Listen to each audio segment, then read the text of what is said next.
Roguelikes seem to have gotten popular lately, and I'm surprised it's taken me this long to sink my teeth into some more. Dreamscaper was developed by a trio of talent making up the development team at Afterburner Studio, and was able to do so thanks to a successful Kickstarter campaign. I was planning on getting it for myself, on my wishlist and everything once I finally have free time, which I miss free time. Let's leave it at that. But the devs were kind enough to give me a code on Switch, so here we are. As for what the game's about, it's a roguelike similar to Hades and Going Under, in that you go into a dungeon, find gear to use, play till you die, rinse and repeat as you get used to all the new toys and skills you get to play with, so you can reach the end in one run.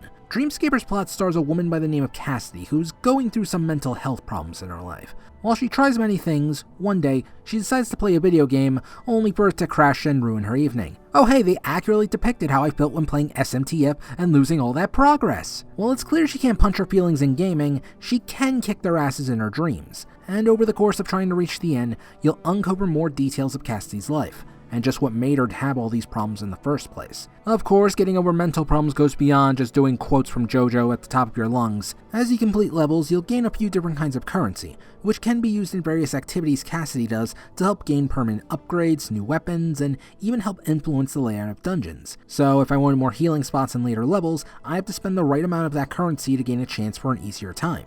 You can even make friends who all have their stories to tell, and their support can grant various bonuses to you. Even as you travel between levels, you can swap them out for another friend, just in case your loadout changes. And maxing out these friendships is necessary in conquering the literal demons in Cassidy's head to get the good ending. It's a nice way to show how one thing alone doesn't cure depression and just how hard it is to deal with. Speaking of which, Cassidy can gain a whole ton of toys to play with, some of which are clear references to other games and series. And there is a surprising amount of variety, leading you to possibly have quite a few favorites. I do at least feel like the upgrades matter, so even if I have a weapon I'm not too fond of, I could still progress decently. Speaking of JoJo quotes, she has another tool at her disposal.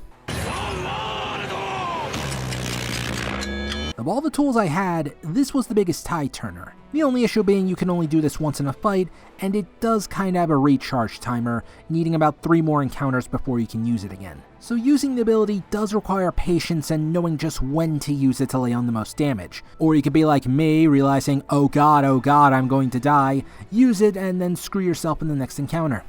Look, I don't do well under pressure, and yet I still crave this feeling due to my own masochistic feelings. And I'm honestly shocked at how responsive the combat feels, with enemies able to be hit stunned and the ability to parry blows to help against certain hulkish monstrosities. Equipment can even have a ton of effects to help you out, and given the randomness of it all, it ensures you won't completely rely on a single style. And yet, even for those people who have a preference, you can adjust that, even upgrade older gear if you find forges in later levels. Assuming you spend the right amount of glass currency anyway. Of course, even with all these fantastic tools, you're likely still gonna die a lot. While the first 2 areas can help ease you in, anything beyond might require more upgrades if you can't master stuff like parrying. And while I do understand this is the point of the game, sometimes I feel it moves slower than I would like it. I admit, even I had to turn on Lucid mode just to try and grind out more of the currency so I can have an easier time later and learn more about boss patterns to earn more rewards. And I feel like the number one killer during my runs are usually the camera and visuals. The game does boast a lot of options to help solve the issues, but rarely were they effective for me, and I couldn't see in certain levels, reducing my combat effectiveness. This is made worse with the perfect attack frames, which are supposed to increase your attack power, but given the visual issues, well, I only ever had luck with long-range attacks. Now the overall idea and story, I do genuinely enjoy, and not just because I would like to punch my own nightmares in the face. Yet I still have some gripes. The plot kinda seems to move in a weird way. As I kept trying to advance friendships, I noticed Cassidy being more frustrated with people, and losing the context just made me confused as to why her mental state took such a turn, until I talked with more of her friends anyway. I even think there are still a few things that need to be ironed out. There were a few points towards the end of the game where I had enemies outside the barrier, leaving me unable to hit them with physical attacks. Not completely game-breaking, but still annoying. Though, given how the game says this is version 1.0, I imagine there's going to be future updates. The final verdict for Dreamscaper is...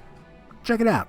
Despite my complaints, there is still a lot of fun to be had. Just consider the story elements I talked about and see if it's really right for you. That, and there doesn't seem to be a lot of extra stuff beyond beating the game repeatedly on higher difficulties. I'm the smartest moron, and if you'll excuse me, I gotta punch my own nightmares in the face. Health insurance, I'm gonna pile drive your ass Ryu Hayabusa style.